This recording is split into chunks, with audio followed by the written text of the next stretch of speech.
ଅଯୋଗ୍ୟ ଥିଲେ। ସୀମା ଅତିକ୍ରମ କରି କଥାବାର୍ତ୍ତା କରୁଛ। ମୋ ଘର ଭିତରେ ମୋ ସାମ୍ନାରେ ଛିଡା ହେଇଛ, ଏ କଥାକୁ ତମେ ଭୁଲି ଯାଉଛ। ସେଦିନ ବି ତ ଭୁଲି ଯାଇଥିଲି ନା ବାବୁ।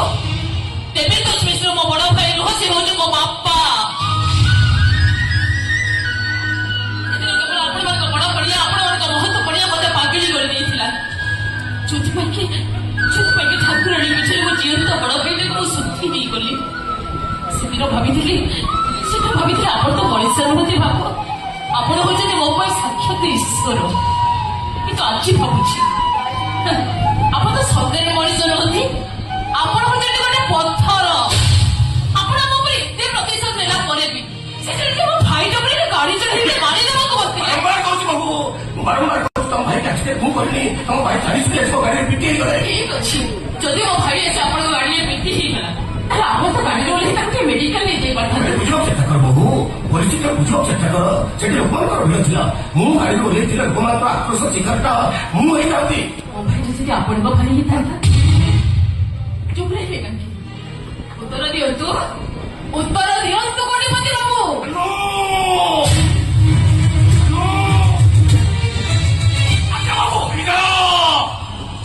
ଯେତେ ଶୀଘ୍ର ପାରୁଛୁ ଖୁସି ନେଇ ଗେଟ୍ ବାହାର ଛାଡ଼ି ଦେଇଆ। ଗେଟ୍ ବାହାରକୁ ଚାଲ, ଗେଟ୍ ବାହାରକୁ ଚାଲ। ମୋ ବାବୁ କହିଲେ ମାନେ ଯିବ।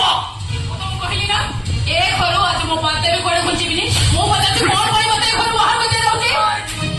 ତମର ତ ସାହସ କମ ନୁହଁ। ମୋ ବାବୁ ଏଠି ଠିଆ ହେଇଛନ୍ତି, ତାଙ୍କ ସାମନେ ଏତେ ବଡ ବାଟେ କଥା କବେ ସାହସ କରୁଛ କେମିତି? କାହିଁକି ମୋ ବାବୁ ଘରେ ଥିଲା ବେଳେ ଫ୍ୟାନ ସାଉଣ୍ଡ ବଡ ଚୋର ଶୁଭେନି, ତମେ ସେଇ ଘରେ ଛାଇ ଏତେ ବଡ ବାଟେ କଥା କବେ ସାହସ କରୁଛ କେମିତି? କେବଳ ତୋରି ପାଇଁ, ତୋରି ସାହସ ପାଇଁ ଏମିତି କଥାବାର୍ତ୍ତା କରୁଛୁ। କଣଟା ଭୁଲ କହିଦେଲି ମୁଁ? ନାଇଁ କଣଟା ଭୁଲ କହିଦେଲି ବୋଲ? ହଁ ତମେ ଦି ଜଣ କାନ ଖୋଲିକି ଶୁଣି ରଖ। ତମ ଦି ଜଣ ପାଇଁ ତମ ବଡ ବାବୁ ଯେମିତି ବଡ, ମୋ ପାଇଁ ବି ଠିକ ସେମିତି ମୋ ବଡ ଭାଇ ବଡ। ତମେ ଚୁପ କର। ଆଉ ଗୋଟେ କଥା ମନେ ରଖ, ତମର ଏଇ ବଡ ବାବୁ ମୋ ଭାଇର ଫ୍ୟାକ୍ଟ୍ରିକୁ ନିଲାମ କରିଦେଲେ, ତା ଘର ନିଲାମ କରିଦେଲେ, ଆଉ ଏଠି ପ୍ଲାନ୍ କରିକି ତାଙ୍କ ଘର ଜାଗର ସହିତ ମତେ ବାହା ଦେଇଦେଲେ। ଆଜି ପୁଣି ମୋ ଭାଇର ଉପରେ ଗାଡି ଚଢେଇକି ମାରିଦେବାକୁ ମତେ ତମର ଏଇ ବଡ ବାବୁ।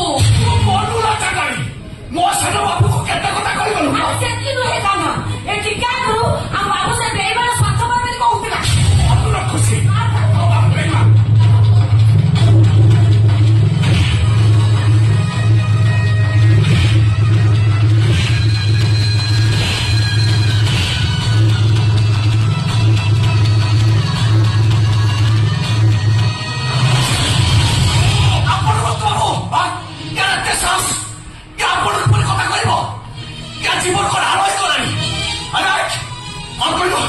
ମୋ ବାବୁ ତ ଭାରି ପରେ ଗାଡି ଚଳଉଥିଲେ। ଚଢେଇ ଦେଇଛନ୍ତି ତ ଚାନ୍ଦାନୀ ଆଜି ପର୍ଯ୍ୟନ୍ତ ମୋ ବାବୁ ମାଝିଟେ ମାରିନାହାନ୍ତି। ତାକୁ ନା ଏତେ ବଡ କଥା କହିଲେ ତ ସାହସ କଣ କେମିତି? ତତେ ଧର୍ମ ଛାଡ଼ିଲାଣି, ତ ମରଣ ବେଳ ପାଖେ ଆସିଲାଣି, ଆଉ ମୋ ଦେବତାକୁ ନା ଏତେ ବଡ କଥା କହିଲେ ତ ସାହସ କଣ କେମିତି? ପଚାରୁନ ତମ ବଡ ବାବୁଙ୍କୁ, ମୁଖ ତାଙ୍କ ନାଁରେ ମିଛ କହୁଛି ନା କଣ? ପଚାର। ଆପଣ କୋଉଠି ଠେଲି କାହିଁକି କୁହନ୍ତୁ ଏମାନଙ୍କୁ? ମୁଁ ଆପଣ ନାଁରେ ମିଛ କହୁଛି, କହୁନାହାନ୍ତି। ବାବୁ ଏ ଘର ଭିତରେ ଖୁସି ରହିବ ନା ମୁଁ ଏ ଘର ଛାଡ଼ି କିନ୍ତୁ ଏଇଠି ତ ମୋ ପ୍ରତି ଅନ୍ୟାୟ ବଡ ଭାଇ, ଏଇଟା ମୋ ପ୍ରତି ସମ୍ପୂର୍ଣ୍ଣ ଅନ୍ୟାୟ। ତୋ ଭାଇ ବ୍ୟକ୍ତିଗତ ହିସାବରେ ମୋର କଣ କରିଛି ନ କରିଛି ସେଇଟାକୁ ବ୍ୟାଖ୍ୟା କରିବାକୁ ଚାହୁଁନି। ଜାଣିବାକୁ ଚାହୁଁଛୁ? ଶୁଣ, କେବଳ ଦୁଇ ଭାଇ ମୋ ଭଉଣୀଟା ବେକରେ ରସି ଲଗେଇ ଆତ୍ମହତ୍ୟା କରିଛି।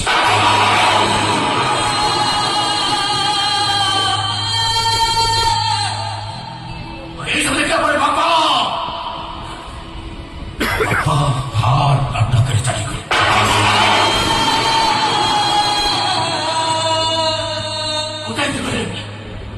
কোথায় ছিল রে বাবা ভৌনি? ମୁଁ ଦି ଜଣକୁ ହରିଛି। ଏତେ ଶୀଘ୍ର ସବୁ ଭୁଲିଦେବି? ତା ପାଇଁ ବାବା ରହିଛି, ଭଉଣୀ ରହିଛି, ତାକୁ ମୁଁ ଛାଡ଼ିଦିଏ। ବାବା ମୋ ଭଉଣୀଙ୍କ ଆତ୍ମା ମତେ କେବେ ଶାନ୍ତି ନିଶ୍ୱାସ ପାଇବାକୁ ଦେବନି। ମନେ ରହ, ତୋ ପାଇଁ ତୋ ଭାଇ ଯେମିତି ବଡ଼, ଦେଖିବା ତୁ ମୋ ପାଇଁ କର ଆଉ ଏ ଘର ତୁ ରହିବୁ ତ ମୋର ରହିବା ପ୍ରଶ୍ନ ଉଠୁନି। ବାବୁ ଏ କଣ ତୁ ପରା ଆମ ବାବୁକୁ ଠାକୁର ବୋଲି କହୁ ତୁ କଣ ଚାହୁଁଛୁ ତୋ ଠାକୁର ଏ ଘର ଛାଡ଼ି ଚାଲିଯାଉ ତୁ ବୋଲି ମୋ ଠାକୁର କାହିଁ ଘର ଛାଡ଼ିଯିବେ? ଯଦି ଏ ଘର ଛାଡ଼ି କାହାକୁ ଯିବାକୁ ହୁଏ ଏ ଖୁସି ଏ ଘର ଛାଡ଼ି ଚାଲିଯିବ। ଆଉ ଥରେ ଭଲ ଭାବରେ ଚିନ୍ତା କରନ୍ତୁ ବଡ ଭାଇ। ଆଜି ଯୋଉ ଅହଙ୍କାର ବଶବର୍ତ୍ତୀରେ ଆପଣ ଭୁଲ ନିଷ୍ପତ୍ତି ନେବାକୁ ଯାଉଛନ୍ତି ସେଇ ନିଷ୍ପତ୍ତି ପାଇଁ ଆପଣଙ୍କୁ ଯେମିତି ପଛରେ କେବେ ବି ପସ୍ତେଇବାକୁ ନ ପଡେ।